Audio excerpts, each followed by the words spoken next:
Welcome back, everyone, to another episode of Dangerous Rhetoric. This is episode 121, I think it's been.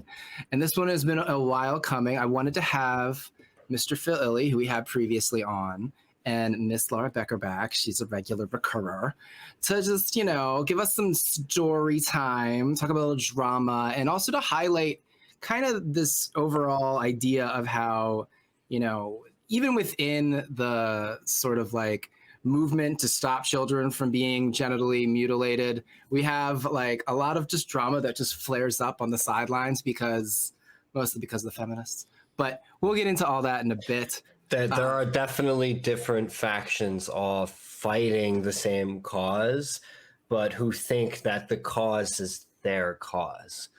And that's kind of what I find is the issue here, especially with the feminists, because there's also a lot of feminists that really just don't like men. Period. Well, so I will start right off with that, and this is my main issue with the gender critical feminists, or the actual terms. Well, before you get into it, Daniel, let's just introduce Mr. Phil Illy to my this way. Is author of Autogynephile. He wrote a very interesting book on the subject, and Miss Laura Becker is down here oh my gosh, my hands. She's down here. There we go. Laura is a reader, writer, substacker. She has experience, going through the transition pipeline. Her story is fascinating. We've covered it in past episodes of DR. And Daniel's my co-host. He's like, he's here. Hooray, Daniel. If you guys go on the website, you can find a letter that Laura wrote to the surgeon who performed the double mastectomy on Laura. So that's really fascinating. I highly recommend everyone go check that out and read it. But thanks for coming back on and chatting with us. And nice to meet you, Phil. Yes. Yeah, so Miss Laura, why don't you start and you can tell us the story of the Gen Spect conference and the drama that subsequently fell out therefrom. The angry turfs. Yes. Okay. So, yes, I'm a detransitioner, and I've spoken about a lot of reasons behind my gender issues, and part of those issues relate to trauma, part of them relate to autism, and then part of them relate to sexual and romantic issues. That kind of stems into what Phil has written about and kind of his expertise. So this conference, it was in Denver, November 2023, and it was just a group of a lot of different concerned individuals, therapists, parents, detransitioners, academics, and then just everyday people that are, journalists or whatever. So it was a very eclectic bunch. It's supposed to be a alternative to WPATH, which is, completely suppressing of free speech or free thought. It's very culty over there. And so this was supposed to be the alternative to that. So what the controversy was at this conference, Phil and I were talking about just a variety of, anecdotes just between us. And then someone came up and said, "Can we take your photo?" And I was like, yeah. I made a joke that I'm going to be seen publicly with an autogynephile, because I already knew that, there is controversy, but obviously I don't care because I believe in freedom of association. So we took the photo. It was posted on Twitter by Gen Spect, and the conference went amazing. Everyone, made a lot of friends, and it was just a really heartwarming and really productive experience felt by pretty much everyone there. But then after the conference, in the next 1 or 2 days after, people who didn't attend the conference, who don't do that much for the movement, started complaining, of course, and they started making comments that Gen Spect was, pushing autogynephilia, that they're pushing a predator on their platform. And so one of them, that was probably the main accusation, was just that Phil, is a groomer, and he's there to groom vulnerable women and men into being autogynephiles or autoandrophiles. And the other criticism that was directed at me was that that Phil is, just his presence or speaking with me is, you know, I'm a victim because we interacted, and that he's harassing a vulnerable young detransitioner and grooming them. Because you have no agency at all. I don't. I really don't have any agency, even though I was 26 at the time. But so that was one of the criticisms. And then when I started seeing this, of course, I was like, well, that's not my experience. I consider Phil to be a friend. We knew each other before we met at the conference. I obviously was willing to talk to him for a number of hours there and afterwards. And I'm not a victim, and I don't appreciate my story being used that way. And so that sparked a lot of controversy against me. And then I saw that Kellie Jay Keen, the most famous British feminist at this time, did a 4-hour-long Twitter space about the conference. And I'm like, okay, so this is going to be a huge scandal. And now she wasn't there, and she really didn't have reference for GenSpect. She hasn't worked with GenSpect versus someone like me. I've worked with GenSpect for years, even before they officially were created in public. I worked with them. So I'm a pretty loyal colleague of GenSpect, and Kellie Jay Keen and others were defaming GenSpect and saying that they're going to become the next WPATH. They're a cult. They're pushing trans ideology by allowing this, you know, perverted predator to be at the conference, and just overall libeling and slandering me, GenSpect, and Phil. And so I got even angrier because they're not only attacking me and my friend, but also the organization that is where I've sought therapy from, that's allowed me to, you know, have agency, to heal, to, you know, get my shit together. You know, I owe the therapist at GenSpect a lot. And so that, again, sparked even more controversy. Many videos were made. Everyone started jumping in and having an opinion.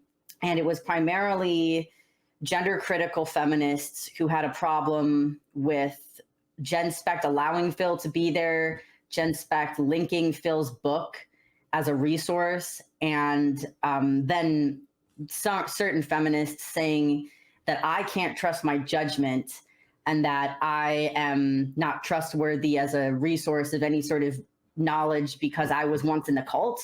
And so I can never trust my judgment again. And a lot of infighting occurred, and then James Lindsay got involved, and James Lindsay doesn't give a shit about anything, which is why I'm friends with him. And so he started getting into it with the feminists. Yeah, I've seen him get into it with them before. Yeah. So, you know, overall, it was just really disappointing. I mean, I kind of joke about it now that some time has passed, but it was very disappointing at the time because the conference itself really was so powerful and productive. You feel like it kind of spoiled some of it for you. You feel like it sort of spoiled it in a sense for you. The conference itself, I don't feel was spoiled, and I just deepened my friendships and formed new friendships there. I don't have any issue with the conference, but I feel like GenSpect's reputation has been really ravaged since then. And the whole point about Phil, why he was there, was to just spread some awareness about autogynephilia and autoandrophilia, and just to provide a deeper perspective based on the research and personal anecdotes about why young people are seeking transition.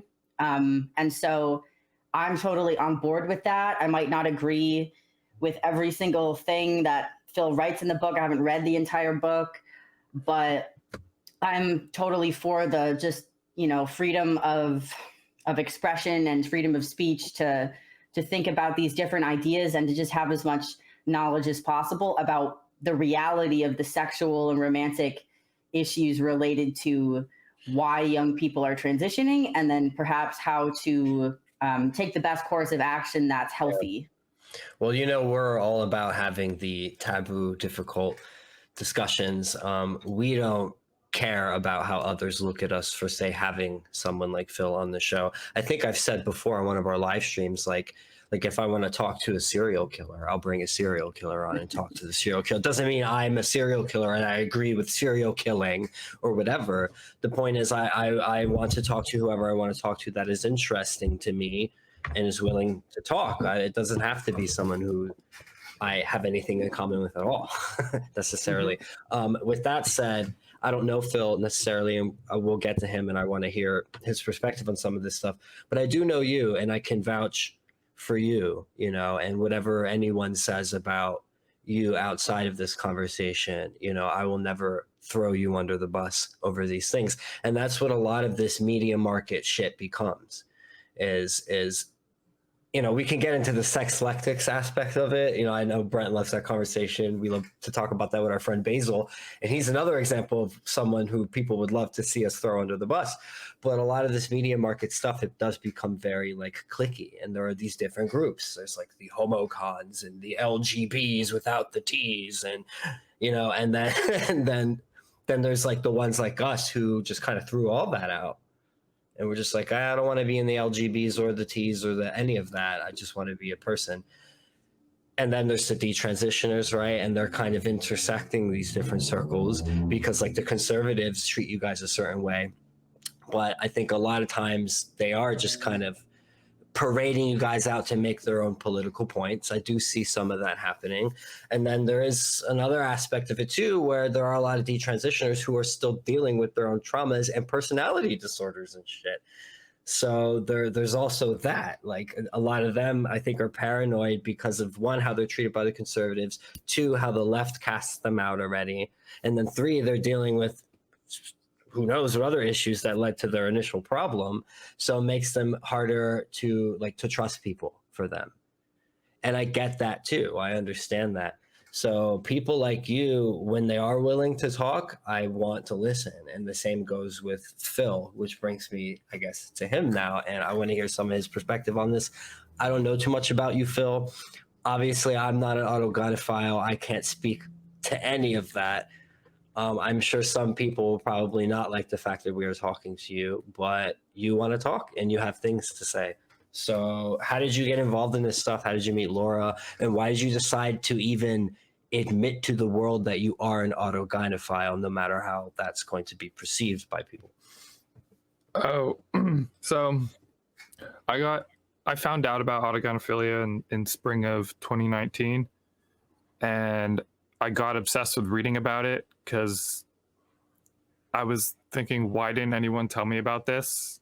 Why have I been, privately dealing with gender issues and dissatisfaction with being male for all these years, and no one thought to just explain what's causing this? And so I got obsessed with reading about it and learning about it, and it got to the point where I knew too much for it to not turn into some sort of deliverable, such as a book, where I could share what I learned with others of my kind so that they could figure out themselves better understand their gender feelings.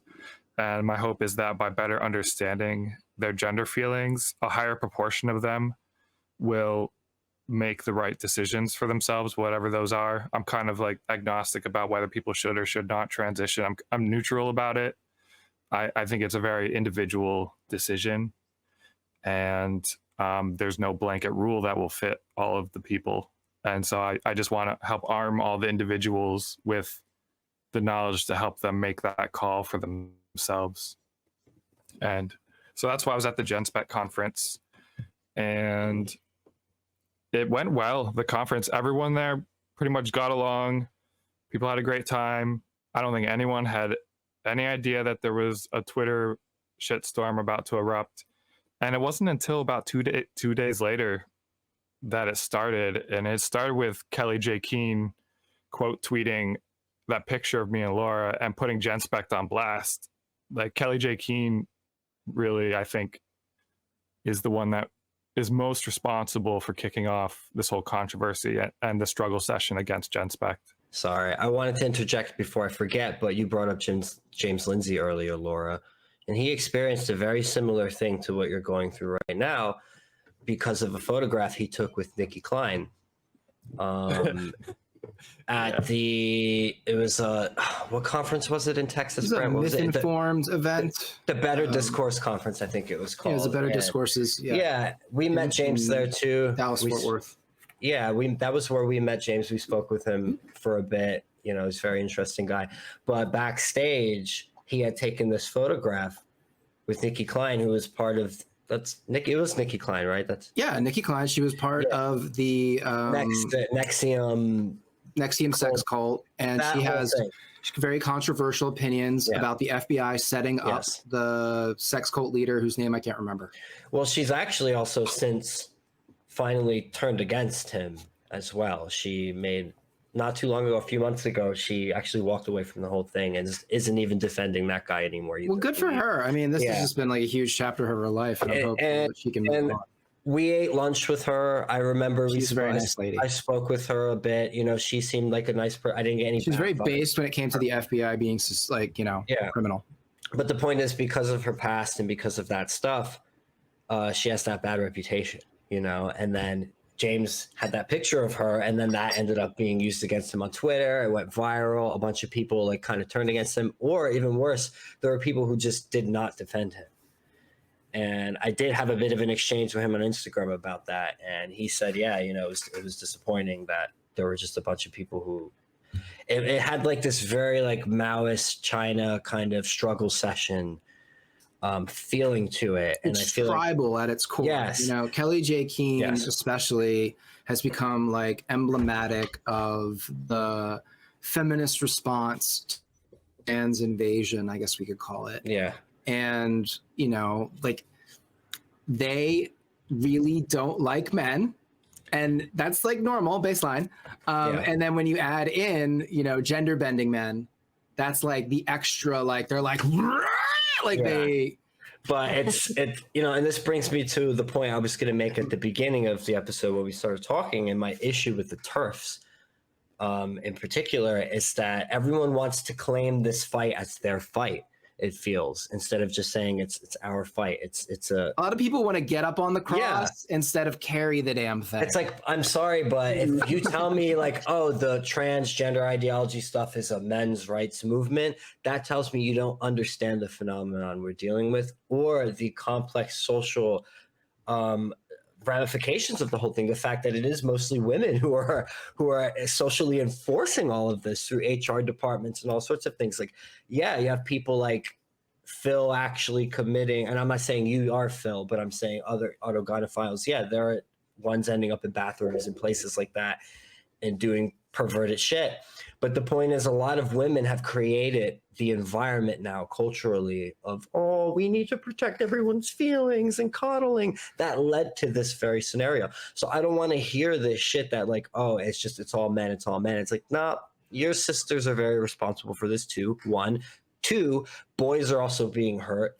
Boys and men also deal with the gender confusing shit, you know, and a lot of them are also being pulled into this. And the same way that there are men pretending to be women as a costume, right? Men are also being worn as a costume. And Laura, you're a good example of someone who used to do this. You know, you wanted to be, and more specifically, you wanted to be a gay man. Yeah. And it's like, wow, you're wearing me as a costume. It's like, why am I not mad at all the women who are doing that and saying, well, that's a women's rights movement. You guys are fucking stealing my masculinity and invading my masculine spaces. Also, the ladies like to stop this shit. The ladies, especially the TERF ladies and the feminists, like to make it all about themselves. Yes. And they like to ignore the fact that it impacts straight men. It impacts it's a human issue. Gay men. It impacts, you know, everybody. Like humanity. This is like they're erasing biological reality itself. That affects men and women. This is not something that's simply affecting women. You can't claim that this is a fight for women. And then when men step in, or like, you know, people like Billboard Chris become very popular, you get mad that he's getting the message out there better than some of these women. It's like, who cares? The point is he's getting it out there. Like, it's a good point. You know, in the last episode, you know, Phil and I talked about a lot how the most extreme medicalization individuals tend to have most of the symptoms of autogynephilia. And, you know, they were never explained anything about autogynephilia, you know, like, I feel you could go into a little bit about that. Yeah, It's taboo. It is taboo. They're getting medical treatment without knowing why, and the doctors don't know why, and there's ignorance on both the side of the patient and the clinician, and I just don't think that the situation is optimal for people's well-being if you keep this important information from clinicians of knowing some basics like, hey, did you know there's 2 different types of gender dysphoria? Mm-hmm. And here's how to tell them apart. You know, really basic pre-101 level stuff like that. Most of them don't have even that. And so they are not equipped to do their jobs because they just don't know jack shit. Can I ask you something? So your level of gender dysphoria, do you feel or experience discomfort from your secondary sex characteristics, say when you look in the mirror or that sort of thing? Sometimes, yeah. But okay, it's like it's a continuum, and it's not a constant thing. And there's also the fact that like if my physique was different, I probably would be transitioning, you know, based on, you know, like if passability was possible. But it's not, and so that's my situation, and I make my decisions within the context of my particular skeletal situation. Interesting, because we spoke with Sarah Higdon about this as well, and that was one thing that Sarah talked about, is just that intense discomfort from the secondary sex characteristics, and that's kind of what you're dealing with. But it does feel like, yeah, there's an overlap with that, but the autogynephilia thing is another thing. That's like, it might not necessarily be that you have the discomfort with the characteristics. It really is just the arousal out of dressing up the other way. Like you might not even want, you know, stuff like that. Because I know some of the autogynephilia is not, in my experience and a lot of people's experience, is not like principally a matter of arousal. Like it impacts how you see yourself and feel about your gendered characteristics throughout your life. And as your personality develops throughout childhood and adulthood, it's that aspect of your psychology is there the whole time, altering it in the moment and altering the trajectory of its development. And so it's a deeply embedded part of a person's psychology. And where do you think it comes from? Do you think there's trauma there? Because Brent and I have been looking at this a lot, and we've spoken to a lot of people, you know, who've transitioned, detransitioned, almost transitioned. And when you really get to the root of it, almost all of them have had some form of trauma in their past, sexual trauma, that kind of thing. You know, obviously I'm not going to ask you to talk about anything you're uncomfortable with, but. Well, I'm not, I generally don't buy into the trauma hypothesis for the origin of sexuality. Like, I don't think someone is gay because they're traumatized, or someone is straight because they're not traumatized, or perhaps traumatized into being straight. Who knows? I just, because this sexuality, it occurs across cultures and across generations, and some people report it from it being there from their very first memories, their desire to be the other sex. Is that your experience? No, mine was a bit later onset, which is part of why I think I have less gender issues. Cool. But I just don't think the trauma hypothesis is necessary, because I think it's just, there's inborn factors. I don't know whether it's just in the womb, or like whether it's could be both, like uterine conditions or genetic, but it is mostly innate. And of course, society and someone's life experience is going to alter how they act on it, or maybe the specific ways they manifest the orientation. But I think the people who have it, it was already within them. I don't know. I think maybe it just is different for different situations and cases. You know, like some people, I know Brent thinks that there were nurture factors and things that led to his homosexuality, and perhaps he's right. And then someone else might think, oh, well, I was born this way and it was always there and nothing like triggered it or anything. And perhaps they're right too. So, I mean, I think it's just one of those things where we don't totally know or understand why it is that way. I wanted to ask, so we are mentioning there is a sexual element to this. Obviously, you're saying it's a little deeper than that, but clearly what makes autogynephilia is that there is some kind of like arousal sexual element there. Sorry, loud college kids driving very loud cars. I was going to ask, do you experience that arousal? Is that what you go through? Like, does the thought of being a woman, is that, and did that start with puberty? Did that start a little, you said you had a later it's not like it's not like something that just happens in everyday life. It's not like I just look in the mirror and see that I'm dressed in women's clothes and then get aroused. Like, it's not like that. Gotcha. Yeah, it's I keep that more to specific like sexual contexts. Okay. Although I'm just trying to understand, honestly, because I've never spoken with anyone who openly admitted to this sort of thing. Yeah, which is weird because it's about as common as homosexuality. Well, I probably have spoken to someone who is an autogynephile and just did not know because it's a private thing. They don't talk about it. And that brings me, I guess, to another question: is should these sorts of things remain taboo or be discussed with more discretion? And I'm kind of on the fence about that. I mean, I don't think we should like try to normalize and say, oh, these things are great, and we want to encourage it. But at the same time, I also don't want to discourage, say, people like you who have a particular experience and want to share that information for educational purposes from doing so. You understand what I mean? So there's that kind of like fine line there. Well, I mean, I wouldn't have gone into talking about this if it wasn't being neglected so intensely. It's not like I was just looking for a thing to be some sort of public figure about. I was alarmed at the fact that people were cutting off body parts without knowing why they wanted to do that in the first place, and the clinicians didn't know either.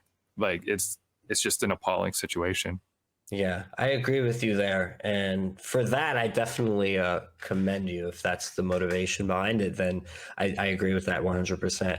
Because if there is definitely this distinction there in types of dysphoria and you're trying to diagnose, then you can't just throw a blanket whatever onto the whole situation and say, oh, well, this explains everything away. I like nuance.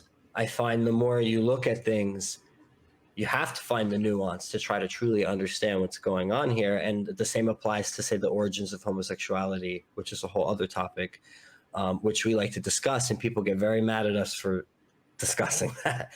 Brent has pissed off a lot of people on Twitter from his tweets about this subject. It's called pre-screening your followers.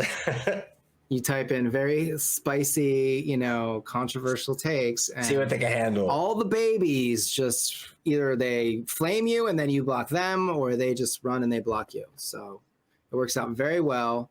It also helps prevent mass reporting by people that don't like you in the future. That's true. People like act like good idea. People act throw some like spicy once in a while just to protect yourself. Yeah. Well, just to see who comes out. But also I'm not disingenuous in my opinions or thoughts that I share on Twitter. People say, oh, you're doing it just to stir the pot. Yeah. I am doing it to stir the pot, but I'm not doing it just to stir the pot. Yeah. I'm doing it because I gotta eat too. Well, yes, that too. Right. Exactly. Like, I make no bones about this nascent media career that I'm attempting. But I don't like the blanket dismissal of the conversations as internalized homophobia. I am so tired of that. People don't like there a level what of Phil has to say because Phil is a man who wears a dress.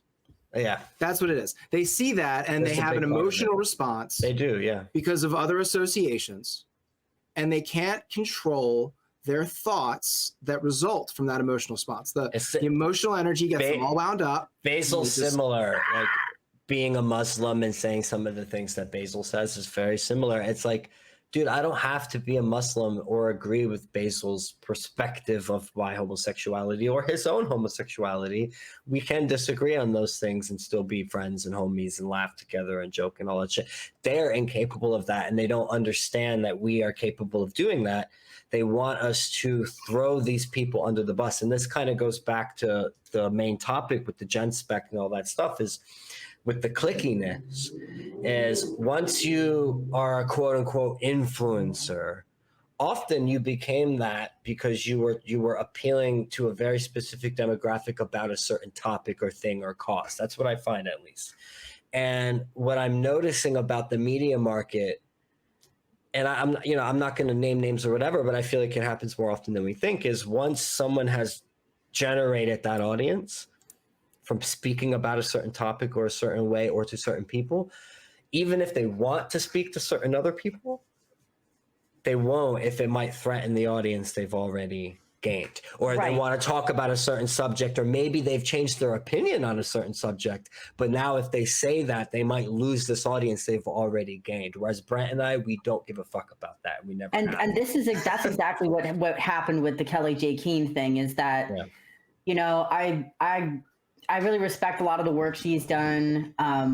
I would still work with her, like still consider her an ally, even though we've never directly interacted, but overall. However, I was really disappointed in her performance, which was a performance because she held a 4-hour-long space to bring awareness or whatever her excuse was. It was really just to fan the flames and get her own personal audience stirred up, because if she had truly, genuinely been concerned about what was going on with Jen Specht, she would have responded to Stella O'Malley's call or text. Stella offered to call her like privately and discuss this and see if they could, work something out or whatever. And she wouldn't do it. The only way that Kellie Jay Keen would speak to Stella or speak to Jen Specht was on Benjamin Boyce's channel. So she's only going to have a conversation for public content. And to me, that's a sign of a poor character, because, if she was really, truly concerned, I'm fine. Again, I'm a capitalist, like in terms of content, make your content, whatever, you can have a public thing, but also you should be having it in private too. And no one was emailing Jen Specht and being like, hey, I have a concern about your PR or whatever. Everyone was just publicly lambasting them online for their own followers. And so outrage is huge. Outrage drives clicks. And again, like, I'm fine with being outraged. You can be outraged as much as you want.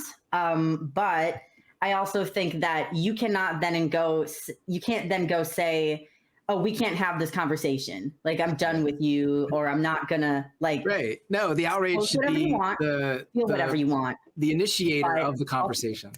Right. And, I lost like 400 followers in a day when I complained about Kellie Jay Keen. And I don't miss those followers because they were probably also random feminazis that don't do jack shit and who are not my allies. I think it goes back to what Brent said earlier. Once in a while, you just gotta like tweet some shit to see what your followers can take, and then clean house. Like if they're too serious, like I've done that before. Like your most controversial, spicy opinions. Yeah, I mean, I've tweeted like just faggot and stuff, like just for that reason alone. Just the word. Yeah, shit like that. Just or like don't do that. Don't, because that will downrank your account in the algorithm. I'm so downranked already. I'm just letting people out there know in the universe. I mean, I'm not recommending anyone does that, but I'm saying, I hate that I can't use faggot on Twitter. I feel like it's when you do a thing like that, sometimes it isn't for any other reason than to just see how delicate other people are and whether or not. And if you're that delicate where you can't take it, then it's probably better you don't follow me.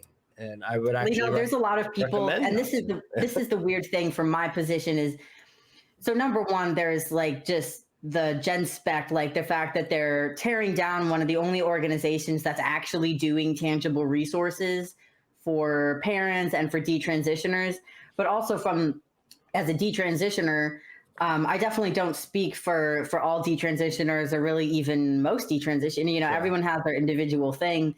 But the fact that everyone was, these feminists were saying, you can't trust your judgment, you're being groomed, you're being taken advantage of by this man, and, whatever, you're traumatized and blah, blah, blah. It's like, if you actually cared about me as a person, you would be privately messaging me and being like, hey, do you need someone to talk to? Are you okay? 100%. Are you maybe, okay? and give you the benefit of the doubt. Whatever. Also, maybe give you the benefit of the doubt that maybe, just maybe, you're making your own conscious choice and decision to associate with this person. You know, like, God forbid. Yeah, Ridiculous. it was just, and then then the trans widows got angry at me because I made a joke because people no were humor allowed. No, yeah, I know, especially for me, because this is the thing. These people will be totally on board with me so long as I'm being snarky about people or situations that they agree with.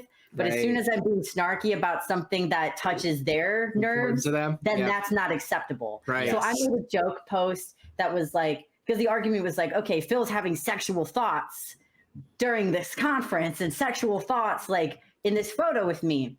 And so I posted a photo of me at the conference holding my Jordan Peterson Daddy Lobster sweatshirt because I was having sexual thoughts. Yeah, that's what I said. I'm pretty sure we confirmed on the last episode that Phil was not wearing chastity the entire time. Right, I was not plugged and caged, for the record. He was not plugged and caged, right? Yeah. Also, how does anyone know? You don't know what is in someone's mind moment to moment either. It's such a ridiculous. Right. So I started coining the phrase sexual thought crimes because I'm like, essentially what you're doing is you're saying this man who has said to have a certain sexual preference, you're just assuming that he's having sexual thoughts, and those sexual thoughts are thought crimes. Right. And that's why you're saying he should be thrown out of the conference. Like, that's just unacceptable. I mean, like, sweetie, you should come in and spend some time in my head. Well, I see, because my take on it would definitely be the opposite. If I knew someone like that was at my conference and was willing to speak, I would bring them up there and grill them a bit, like I just did to Phil earlier. You know, talk to them, ask them, like, hey, what's your experience? Like, why are you admitting to being an autogynephile? Stuff like that. Like, why are you here? Maybe talk to them. You know, I think that's the rational. You could disagree with them. You can say, I think you're gross and a pervert and all this shit and you shouldn't be here. But, like, have the conversation at least. Right. And he had this whole book, and he was just, it's like, someone's written a book, you claim that this person is spreading this garbage or whatever, and you're just like, just don't read it. Don't post it. And it's like, why don't you just read the book and like read the book and tear it apart if you disagree. I tweeted the book. I tweeted the whole thing. I read sections of the book, and there were things that I thought were interesting. There were things I didn't agree with, but you know what? Like, bravo to you, Phil, for putting your thoughts out there, for doing the research, for putting it all in a place where people get, you know, they can disagree with it. They can challenge you on it. Like, this is actually how science is done out there. A scientist or a researcher, you know, says, hey, look, this is what I'm thinking. Here's the research that I found. Let me put it out there to be criticized by the world. And that's ostensibly how it should work. Right. That's the real peer review, is the review in the public. Right. Yes. And it's not a review to just be like, don't read this. That's not a peer review. The censorship, I think, is always telling. Like, when they try to slur and slander and censor you, that tells me that they're afraid of you speaking for some reason. They don't want to hear what you have to say. You know, and in Phil's case, I think they just don't like him because he's a man in the dress. I've always just been curious. So if it's interesting to me and I want to know more about it, I'll read about it. I have books in my library about serial killers. Also, something that's another spicy, you know, piece of information that people like to conveniently forget. Women tend to think more emotionally than men. They are more frequently to have an emotional reaction to something and let that influence their thoughts and opinions and political beliefs. And they're also, like, you know, much more likely to bounce that around with other women and see what they're thinking and adjust, and, you know, because they want to fit in.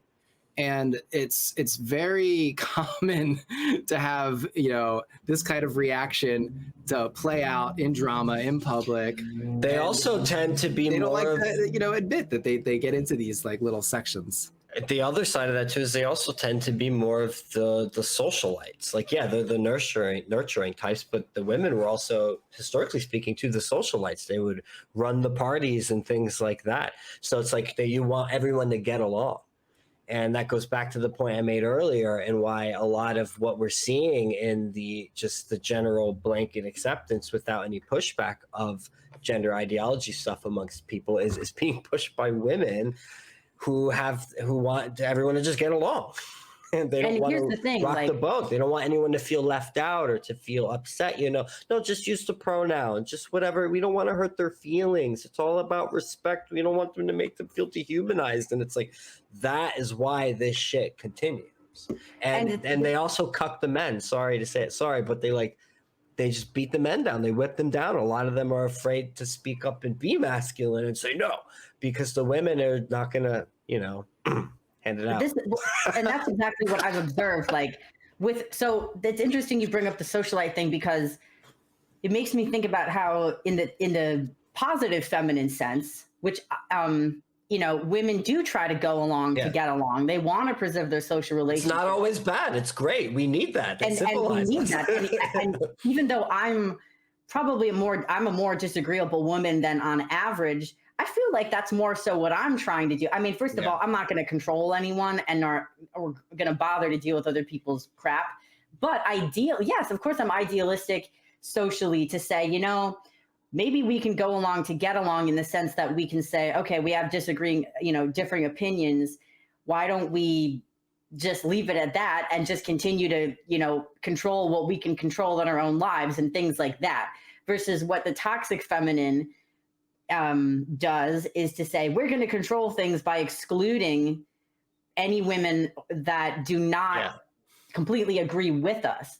So that's what they were doing. And in a weird sense, I feel like trying to, I'm not going to go so far as to say that I was being like pro-social, at least right in the heart of it, because I was being kind of a little bitch about things. I was just being like, fuck you, But I feel like overall, that's kind of my energy, is to say, we're all human. We all have our own issues, and we all have sexual issues. Can we just be honest about that? And I feel like women can't be honest about the fact that they have sexual issues. And as a detransitioner, I mean, my body, my sexuality, everything is it's just out there for public consumption. People who knows how much they're thinking about my breasts or lack of breasts. There are people out there who know your most intimate, deepest, darkest traumas and shit. Yeah. They think they do, but it actually goes deeper than they even know. It goes even deeper, but still very deep. Yeah. But what I'm saying, why I want to talk about it is because, listen, it's already out there anyway. Yeah. I don't have much to lose in terms of just being very vulnerable and honest about sexual motivations that I had for transitioning, romantic reasons, fantasy reasons. I thought all of that was very enlightening, because when I first spoke with you, it never totally clicked with me just how many of the women who wanted to be men were having porn addictions and stuff to gay porn, and were fantasizing, and they were attracted to a man but they wanted to be a man with a man. That whole thing. Yeah, some of them are autoandrophilic. Yeah, so it's just I never really grasped that layer of it, and it goes back to what Phil was saying. It's there are these different sorts of factors at play. There are people who don't, who are experiencing gender dysphoria or whatever without any of that sexual connotation there at all. I mean, unless it is all sexual, I don't know. I could be wrong. Well, I mean, it's not all the autosexual type. There is the homosexual type as well. Okay. But both of these are ultimately outgrowths of sexual orientation or other traits of you that develop alongside sexual orientation, such as your innate masculinity and femininity, which is more of the homosexual type of dysphoria, is more about having that innate gender nonconformity, which developed alongside your orientation. Yeah. So we spoke with Shapeshifter on here before. This was right. That's homosexual gender dysphoria. Yeah. So Shapeshifter later eventually came to terms with the fact that he's a gay man and could not come to terms with that. But part of it also was the sort of extreme fetishization of, I'm going to speak very frankly here, and this is dangerous rhetoric, of being fucked by a man as if you were a woman. And that's where a lot of that came from. And then he was convinced by the surgeons that, oh, well, just you could go as far as you can to appear that way and it'll be fine. You'll still. But wouldn't that be autogynephilic then? I think there's a level of that there, but that's what he wanted. He wanted to be fucked by men as if he was a woman. But part of that was just he never felt comfortable in his manness because he was in denial of his gayness. Instead of just accepting he's a man and can still be a man and be fucked by a man or whatever, he wanted, I guess part of it too is he also wanted men who tended to be more straight. So there's that as well, as they wanted those more masculine men to want them and to do them as if they were women. So there's definitely this whole specifically. Because I despise straight men. Yes. I mean, let's be real, they have some flaws, generally speaking. So I was like turned off to straight men. Gay men were the ones that I was like, especially twinks, because I had a twink friend in real life who I was in love with for like 3 years. A whole mess. We've talked about that before. Yeah. Like the attachment issues I had. But like, yeah, it was the fantasy of a specific object of affection, a specific type being, wanting you, I think is a huge motivating factor, which is why we see a lot of trans identified young women who are really into the yaoi and the gay male anime. That's kind of their fantasy of maleness that's palatable to them. And honestly, I view my attraction in the past to gay males to be an immature form of heterosexuality. The way that I view their attraction to anime characters as immature, the way that I view my attraction to celebrities or parasocial relationships with male celebrities to be immature. It's all immature because it's working up to eventually being able to have a mature adult heterosexual relationship with another person that involves intimacy, commitment, trust, and reproductive potential. So I understand why a lot of young women, I don't think it's wrong or unnatural for young women like myself to be into anime or cartoons or celebrities or this fantasy, but eventually it needs to be grown out of so that we can have mature relationships. Yeah, you need to come back to reality. Right. We need to live in the fantasy. This is not being medicalized. So yeah, it is crazy. A lot harder to come back. This touches on another thing too, especially what you talked about, like not being able to make the real human connections and have real human experiences and stuff, is porn addiction. And a lot of this is definitely tied into that. I've stumbled upon way too many at this point accounts of these trans men, these women who turned into men because they probably have a porn addiction and they want to be passed around as the party twink like they see in some of these group sex gay porns and stuff, and they want to be a man in that situation being fucked by men as if they were men. So I wouldn't say that's the porn that caused that, though. I don't know if it caused it or not. I'm just saying there's definitely a correlation, and a lot of that, it seems to be a pipeline into that. A lot of them end up doing porn because that's how they end up in those group setting scenarios of being able to have the sexual experience they want. Plus, there's voyeurism. There's people who get off on being seen like that. That's hot to them. The exhibitionism. The exhibitionism, that's what I meant. Sorry, the voyeurism is you get off on watching. It's the other direction, yeah. The other direction, yeah. It's all paraphilias, though, all of it. It's just different paraphilias. So I don't think that porn... I think, porn can expose you to things that you've never seen. And you might not try to do certain, like, unnatural sexual acts unless you'd seen it mirrored before you. But I think that for a lot of the women... And again, I can't speak as much to the male experience, but for the women, a lot of them do have trauma.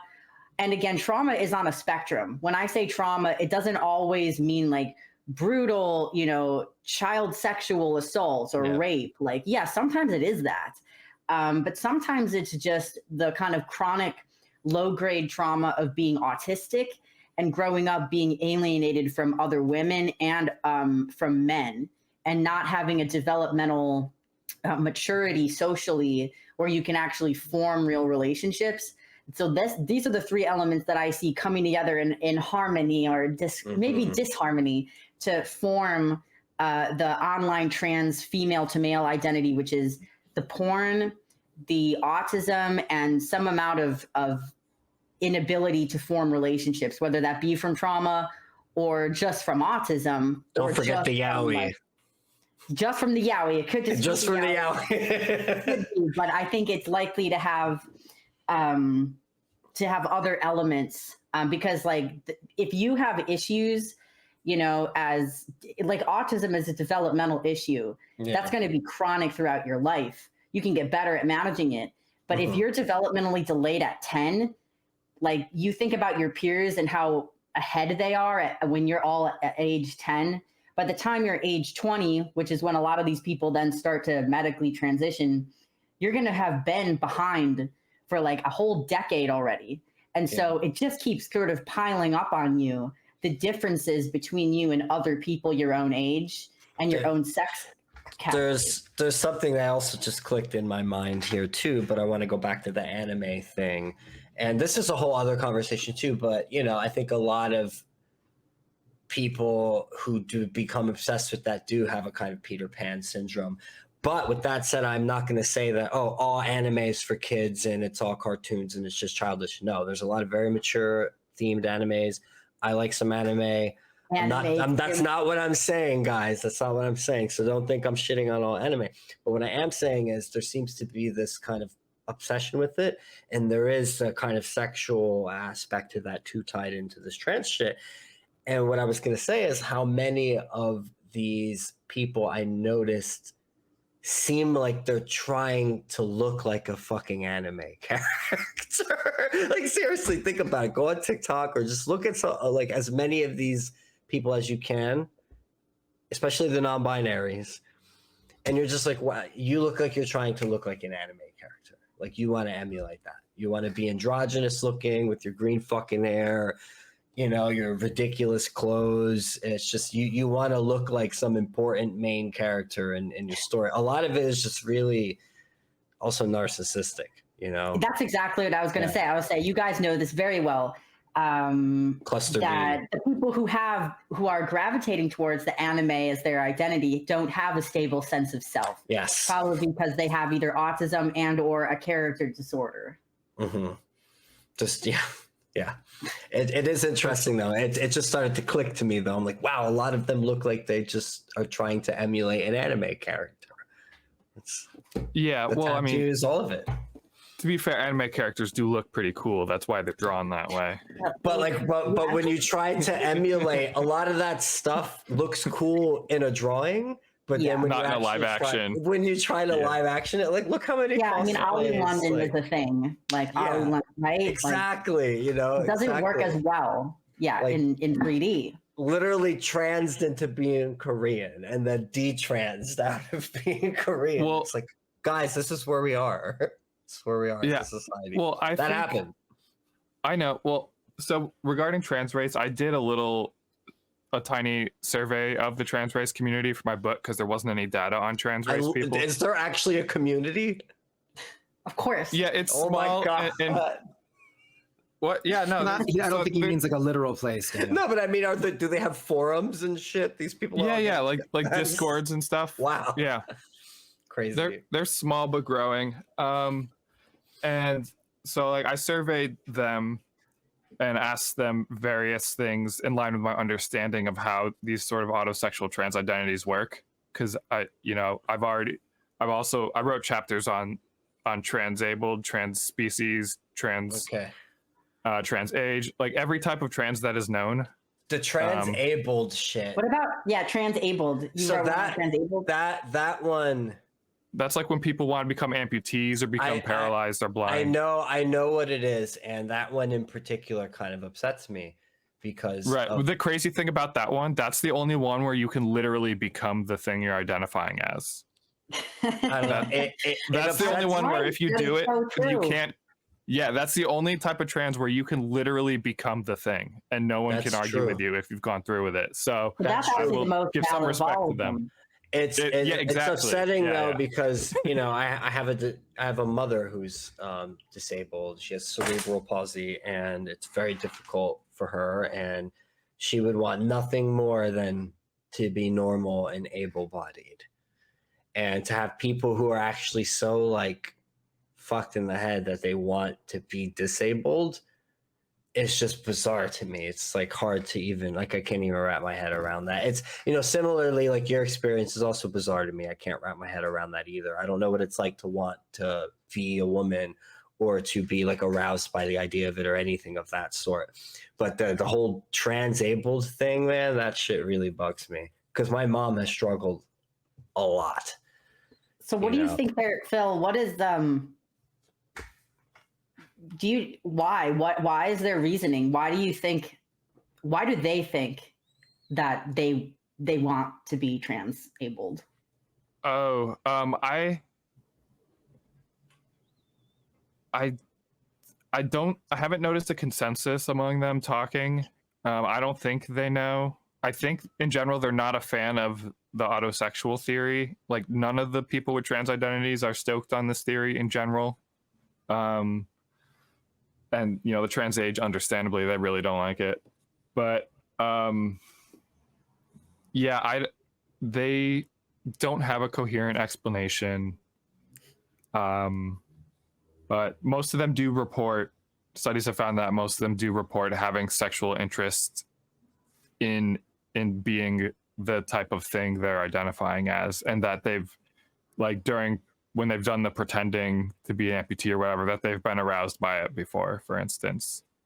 And so the way this sort of thing works is autosexual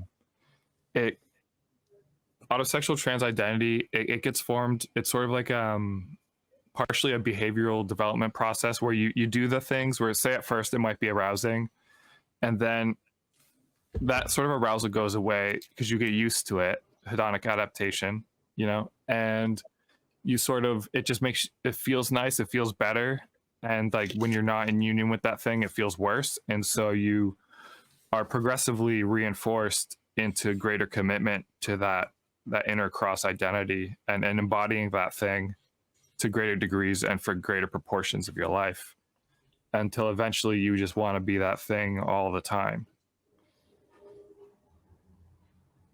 So I'm going to ask another personal question to you. You've chosen to not. I'm assuming you don't take hormones, correct? No, like I said, the decision to not transition is not. No steps in that direction. It's all pragmatic decisions based on my realistic physical appearance. It's not based on any ideology or whether it's ethical or not. The transition, I would if it was if I think it would be favorable to me. And I'm not doing it because I don't think it would overall be beneficial. If there was like a magic process that like made you look like the perfect female version of yourself, you would do it. Oh yeah, no hesitation. Yeah.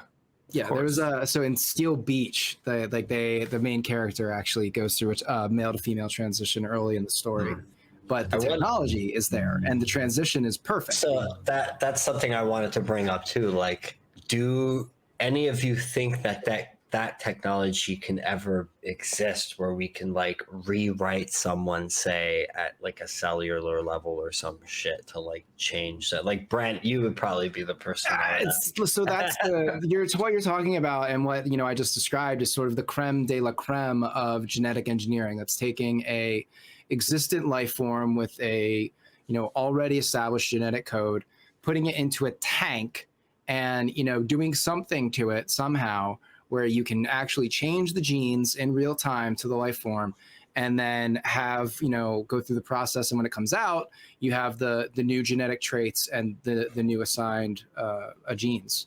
So you could, that would be, like that's the basically the crowning achievement of genetic engineering. We don't have that level of technology yet, and it probably won't be possible in our lifetime, barring something crazy. I guess my other question is, should one even pursue that? Should humanity even pursue that direction? Is that playing God?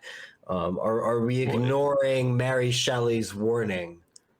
It will happen regardless of how anyone feels about it, or regardless of whether it's moral. Technology develops of its own accord. It does what it wants. I think we'll get there. I think you're the technology will make itself. Yeah, I think we need to be realistic. I mean, my philosophy is that it's like I'm transitioning. It's not necessary to transition. I don't think that it's obviously not medically necessary. I don't think it's spiritually, psychologically, emotionally necessary. However, I mean, there's a lot of things in life that aren't necessary that people do for various reasons. So philosophically, I think if an adult is truly informed thoroughly on the process and they've kind of exhausted other options, that they should be allowed to do it. I don't agree with it, but I'm not going to stop someone from doing it. So I would feel the same way about what I don't know what genetic, like there's already, talk of people getting chips implanted and things like that. Again, I don't think it's a good idea. I would err on the side of caution because I think that the human body has evolved in a pretty optimal way. However, it's not perfect. Obviously, we still have a lot of diseases. We still have, like, hormones are still super annoying. Sexuality is really annoying. People have disabilities, like I mentioned my mom. Disabilities. There's still like obviously mortality. So it's not perfect. So I'm open to exploration to see. But I think for right now, at least the tech we have in terms of transition, I don't think it's very good. Yeah. Especially for women, like for I wanted to add, you mentioned, if the adult is fully informed and all this and that, and they choose to, and they still want to do it, etc. I think another side of this too is the vetting process needs to also happen amongst the psychiatrists and the surgeons and those people. Like, I think there needs to be some very serious, heavy restrictions on their practice before they're allowed to even draw a line on someone's skin, let alone. I think the previous standard was fine. It was like 2 years is living, full time as the opposite sex, and they just threw that out the window and started, giving puberty blockers to 12-year-olds, and it's just crazy. Yeah, well, there's no standards now, but I think at the end of the day, I probably would say, once you're over, once you're an adult, you make decisions for yourself. We should probably have some guardrails for young adults. I think there should be guardrails for all adults, just for the fact that they could be taken advantage of by predatory psychiatrists and surgeons who just want to make a buck. So I think that is something we need to think about and consider. And Brent, you and I both know every detransitioner we've spoken with on the show, and I always bring this up because it's important to me, because when they argue about this, typically people are, 18, they cut it off. I'm like, dude, everyone we spoke with was over 18. There's something else needs to change. You like cutting it off at 18 is just a start. That's just the beginning. That's not addressing the real issue here. So there's also an underlying... I think there needs to be a discussion of which proportion of regret is an acceptable amount, because with any medical procedure, there's going to be some proportion of regret. But is it a medical procedure? That's another question too. Like, I don't know if I consider it necessarily a medical procedure. It's hormones and surgery, so I think it is. I lean towards cosmetic.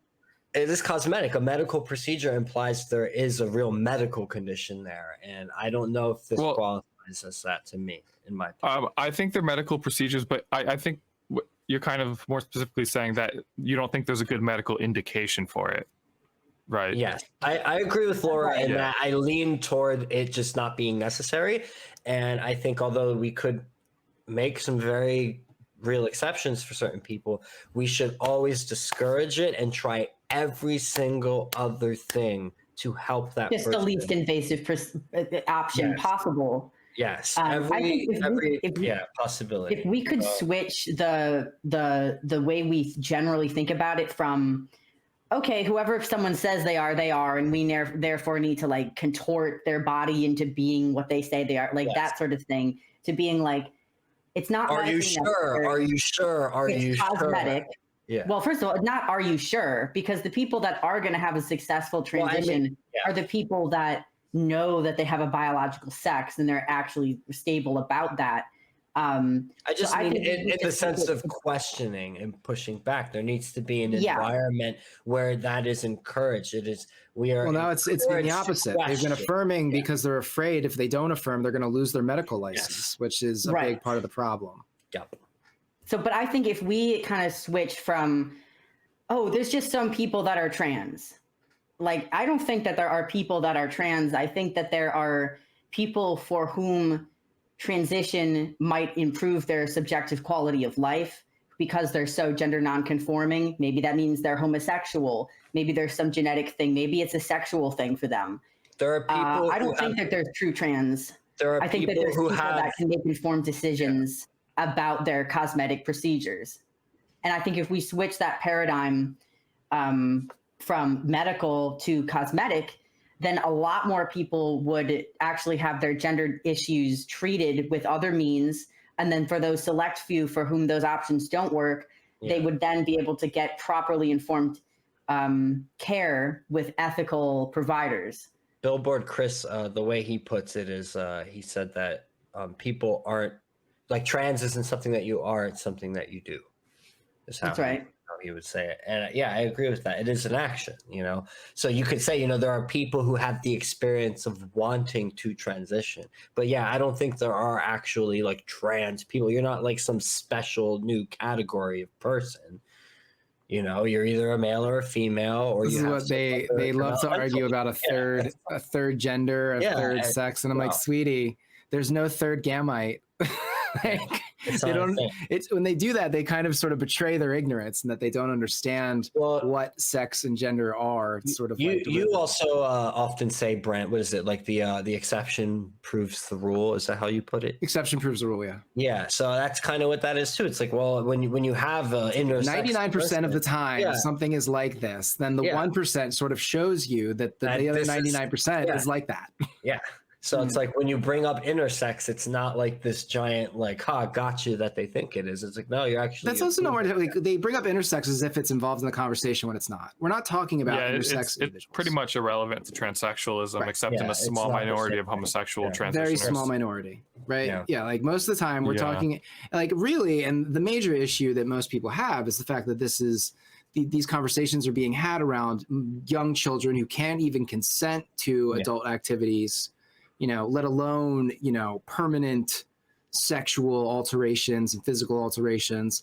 Like there's this one dude that was transitioned young, he was single father, interesting case, single father, transitioned his son because he was, affirmed and told that was what the process was. And, lo and behold, this dude, once he got into his 20s, he actually is an interesting case because he was on a couple of podcasts. He went around, talked a lot, how he didn't have any sort of sexual feeling or drive. It was like, when he would talk about like touching his like, neo vagina, he was like, it's like hitting my arm down there. It's like nothing. And that dude eventually went crazy, killed his father, tried to kill his sister, and ended up getting arrested. But I've never heard of this guy. Oh yeah, it doesn't surprise me that you've never heard of it. I don't know. My brain just thought of another question, but like, what's worse after the surgery? To have no feeling there, or to still have some feeling there, like what Richie experienced? Yeah. Well, and this is like and also just the idea that these things are being done to children before they can consent to anything properly is just atrocious and unacceptable. And it's crazy. It's even weird that we have to have this conversation. Like it's bizarre. It's like we are not, none of us are medical professionals. We're not doctors, and yet it is clear as day to each of us that these procedures are inappropriate for young children. And it just blows my mind. I mean, they're arguably inappropriate in general. Well, there's an argument to be had at all, but like it should be just clear as day, completely inappropriate for minor children. For minors, it should kind of go without saying because we already have societal restrictions on minors in regards to drinking and sex and driving and the military and all these other things. Surgery, tattoos. There was a mother who was specific reasons. Yeah. A mother was arrested in New York State because her like 10 or 12-year-old son got a tattoo at the hotel that they were staying at temporarily. She this was during Corona, I remember kid, that story. Yeah. Kid got a tattoo. Mother went to jail because, and this is in New York State, which is one of the states that sort of like, you know, rah rah, let's protect the trans kids. Come here to get your, you know, that's fine. But if you went and got your daughter's tits cut off, you're a hero. Or if you want to own a gun, a constitutionally protected, you know, Second Amendment right, you're 5 years in prison. Yeah, they'll put you in jail for 5 years if you show up in New York with a gun. You talking about the city? Because upstate's not like that. No, it's the city. Yeah. Okay. Yeah.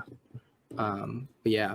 But I think we sort of did a whirlwind around the topic. Why don't we bring it back to Gen Spec, and where do you guys see, Phil and Laura, the conversation going now that the TERFs are sort of like really drawing lines in the sand and not wanting to work with people based on superficial sort of characteristics? Before you answer that, I actually wanted to bring up one more point about that very thing, and just say that these people do have a right to not associate with us the same way that you have a right to associate with Phil. You know, the freedom of association is all at play here. So I think if they want to cast us out of the conversation, sure, they're probably shooting themselves in the foot by doing that, but they also have the right to do that as well. So I think it's just something I want to be known and to state here, that we're not being hypocrites. We're not saying these people don't have a right to not associate with us and that they should be forced to have the discourse with us. That's not what we're saying here. But with that said, yeah. So, yeah, I agree with that. You know, honestly, I think that the best work gets done when people don't try to do every single thing at one time. And I know I'm saying that as a creative person who's a jack of all trades, master of none. I felt you so hard on that. I know you do. So, you know, I think that we each have our thing that I'm not a person that's like, stay in your lane, you can't, whatever. But I'm like, you can control what you can control, and you're best at what your gifts are. My gifts and my expertise are going to be obviously specifically around detrans stuff, around mental health, young adult, college stuff. That is my perspective. That's what I'm mostly focusing on. And I'm going to work with any org, anyone, a feminist, not an anti-feminist, conservative, liberal, whatever, who is going to, be able to collaborate with me and do some good work. And I think that everyone should take that approach. You can't do everything at once. You can't be friends with everybody, nor should you try to. Mm-hmm. I think that you shouldn't try to force a friendship. I think that business and friendship are not the same. Yeah. I have a lot of people that are colleagues that I probably wouldn't want to be like close friends with that person. Or I have a lot of friends that maybe we disagree on certain political things, but they still are, a supportive person in my life. We have to have some boundaries and distinctions around, about our, behaviors and just treating people with respect who are in our lives and who we're working with. In terms of, so that's just my approach in general. And I really wish other people would take that approach. I just had to talk to a friend today about how I feel fine working with PragerU, which I feel fine working with PragerU. I don't agree with them on 100%. There's no organization that I agree on 100%. What's wrong with PragerU? They're anti-gay, they're Christian, they're Christian and they want to make money. Yeah, they're Christian, they want to make money, they don't like abortion, whatever. I don't like abortion anymore. I still have, nuanced opinions about it. But again, like I work with so many people that are really, really, actively fighting. Like that's one of their main causes is to fight, be anti-abortion. And I might not have the most in common with that person. They don't tend to be like the funkiest people in the world who do that. But it doesn't mean that I'm not going to work with them on other things.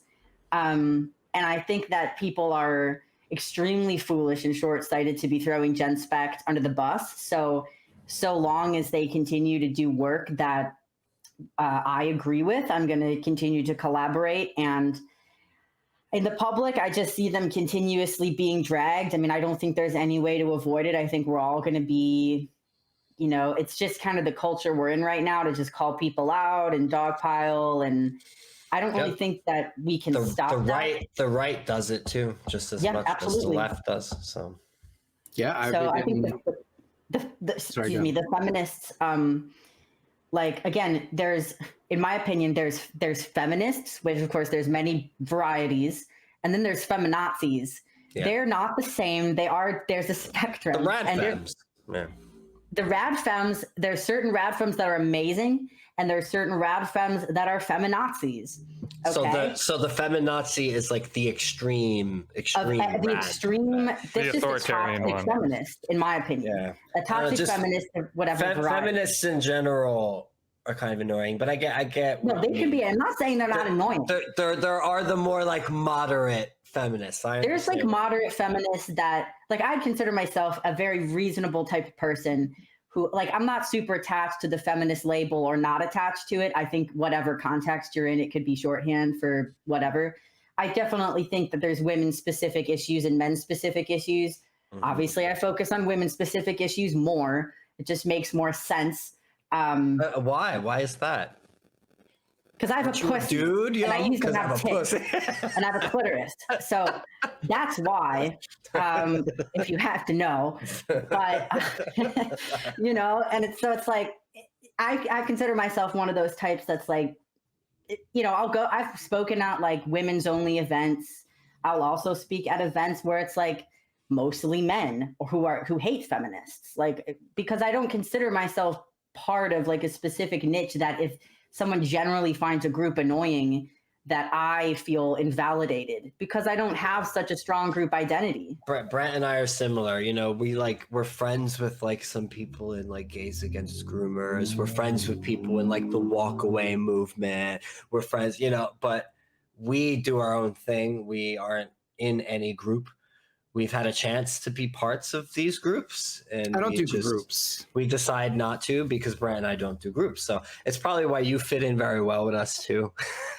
Yeah, we have that similar kind of lone rugged individualist kind of vibe, and that's fine. I think that's the role some of us have to play in this. You know, I think you kind of need some of these voices like us who can maybe bring disparate voices together who might not otherwise converse, you know, like someone like Phil or someone like, say, Basil, you know, just people who might not normally encounter some of the other people we speak with, and to be able to bring them together on live streams and things like that, like, best part of this, I would say. And that's why I thought that the Gen Spec thing was just so, I mean, frankly, hilarious. Like, it was really sad, but it was also hilarious because it's like, you have these two like very unusual people, like me and Phil were both like weird in our own way. And we're both dressed very normal. Photo. What? We're both dressed very normal. You know? That's right. That's right. So we normal. Are.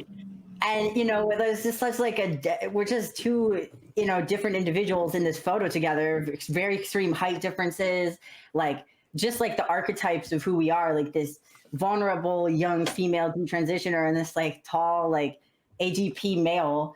Like, that's why I just thought it was so funny, because the juxtaposition that we'd actually be on the same page, you know, and that everyone is, and people don't like that. They don't like to see like people from different worlds sort of just commingling. Also, let me know, Phil, if you think this makes sense. It seems to me that like a lot of like you guys, they didn't really even see you as individuals. They more saw you as representatives of a class of people. They were doing the identity politics shit. Right. You know. They didn't see you as, you know, Phil Illy. They saw you as a man dressed up as a woman who they think, you know, has some sort of like sexual thing that they don't like. And they saw Laura as like the vulnerable, you know, young girl who has gone through this process, and they see themselves as the white knight. It's very like drama triangle shit. It is. It exactly is the drama triangle. Yeah. And they're going to come and save you, Laura, from the big bad. I haven't done a very good job. But I mean, go ahead, Phil. So, yeah, I'd like to comment just on Dan's question he asked a while ago about like Gen Spec's trajectory. Shoot. Basically, like, what's up with them? I noticed during the conference that I got the feeling that there was a conflict. They have these two different, they have a priority of helping gender distressed people, and they also have a stated priority of battling gender ideology. And sometimes I think these two priorities can be in conflict, because there are going to be some proportion of gender distressed people that benefit from gender ideology. Like personally, I don't believe in gender ideology, but I just think that I got the feeling that the conference, it was much more political than what I was expecting, and it wasn't as much talking about where does gender dysphoria come from, what is the cause of this, what are ways of reducing this sort of suffering, which is I'm more focused on understanding the root cause with the hope that you will then figure out some ways of helping reduce the suffering. And I just noticed that with the GenSpect controversy, the whole battle against gender ideology seemed to be the big thing, rather than like you have this group of people that are suffering gender-related distress. And like, what do you do about that? And I think the way to help fix that is you have to use the liberal scientific process to find true knowledge that is just objectively true, so that you can figure out the right course of action. Whereas when you get all political and divide up into teams, instead of having liberal individualism and rugged epistemology, you end up with these warring factions, neither of which are using realistic mental models, and thus neither of them can come to a positive, constructive solution because they're both based on fantasy. So there is something I kind of want to comment on here too, and I'm not saying it to justify the reaction from the other side or people who react in this way, but what also needs to be understood is that a lot of the people pushing gender ideology and people who are like trans and stuff are actually harming and abusing people. Like, there is a lot of that happening. They are getting people fired from their jobs. They are invading spaces of the other people's sexes. There is sexual harassment and rape, and those things are happening. So part of what you're seeing in that response from the other side is a reaction to that. And they very much do see this as warring factions. They do feel like they are under attack, and right. And that's why they're so illiberal in their behavior. So, but the other fine line that I think the problem with just viewing it that way is you will be more likely to overlook, say, people like Laura, who were once in that camp and now aren't. And you're going to be less likely to have compassion for the fact that a lot of those people, some of them can be turned. And yes, maybe they have some cluster B personality disorders and things like that. I'm not saying suffer the abuse and deal with it and just have compassion for the abuser. I'm not saying that. If they are an abusive type person, yeah, you dismiss their asses. But if it's, say, someone like you, Phil, okay, sure, you have autogynephilia. As far as I'm concerned, I haven't heard of you committing any perverted crime or anything. So I did wear women's dress in public. So and they might have a problem with that. But the point is, I'm going to treat you as a person in that regard. Now, if I knew you committed a crime or something like that, then yeah, I'm going to treat you a little differently. I'm going to call you all types of horrible shit. So, but I think they are always going to lump you in together with the actual the criminals, the actual criminals, people who actually have acted on the autogynephilic feelings and done things that were illegal or perverted and that kind of thing. But I think, I don't know, I'm in the middle here. I think, yeah, we should be calling out the abuse. We should not take it. We should not say it's okay to justify it or whatever just for all of us to get along. Yeah, draw some boundaries. But at the same time, I do want to have compassion for the suffering. I want to understand the same way you do. Why is this happening? Why are people experiencing this? And then how can we mitigate that suffering in some way or lessen it? And if there are ones who want help, we help the ones who want help. And if the ones who don't and they want to fight us, you fight them. And that's where the line should be. So the thing is about GenSpect is that, and I think Phil's criticism of them is very valid. And again, even though I support them, I still hold the same criticism too, that they're just trying to take on too much. Again, there's just so much need in so many areas. GenSpect began as actually a parent support organization. They were doing support groups and individualized help for parents dealing with trans-identified children. Okay. And so it started out more on the therapeutic support side of things. How do we help these kids and the parents, who don't know what to do? But rightfully, they've realized that they're not able to do that in a lot of regard because of the politicization of mental health. Like people, it's hard to find therapists because they'll lose their licenses. It's hard to even talk about this as providers. So now they're trying to do the political side. I feel like I think the political is necessary, except in two regards. Number one, in a therapeutic setting, you can't have a political bias in a therapeutic setting. You have to treat things neutrally. And number two, research committees that are only dedicated to scientific research and review. I think in every other, and I don't think GenSpect can, I think they need to separate into a couple different factions where it's very, very transparent and clear what is the research side, very clear what is the therapeutic, and the other sort of work that they're doing for guidance in schools and political stuff. As it is, I think they're very disorganized, and they've definitely lost some credibility just from the fact that this conference was not at all like their first conference. This was the second one they had. The first one was almost completely medical and research based. The second one was mostly political. So I think those criticisms are valid. And I hope that there can be like private research committees that are separate from any political stuff. Like people like James Cantor are involved with that kind of thing. So there is some work being done. So there is some hopefulness, I guess, in that area. Yeah. I gotta wind it down here, fam. Do you want to throw out your final thoughts and let me know what you think?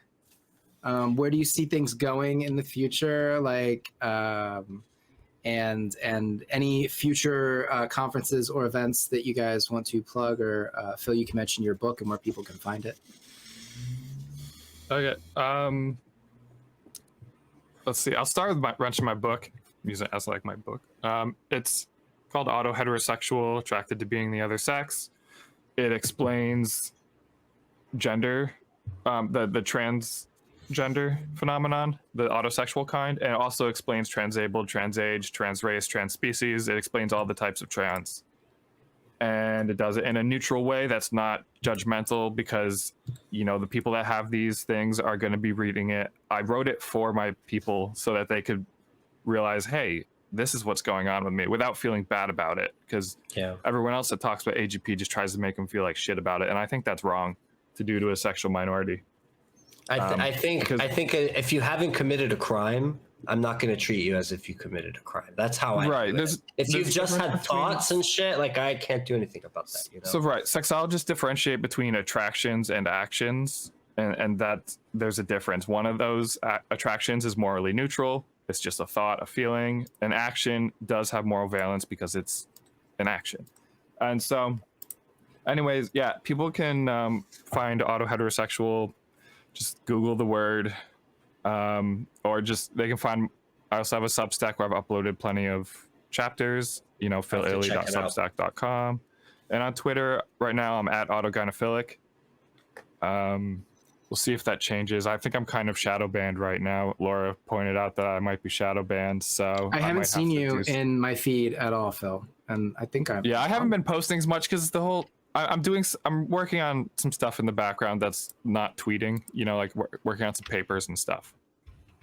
But I still think you are still ghost banned. Yeah, because I couldn't add you to my memes group. Like, your name's not coming up in search results. That means you're suggestion banned. Right. Yeah. So, I guess if people want to find me, it's at autogynephilic. If you just type in twitter.com/ it's right there. Autogynephilic. Yeah. Right. Yeah. It's on the screen. I'll put it in the description for the episode. Yeah.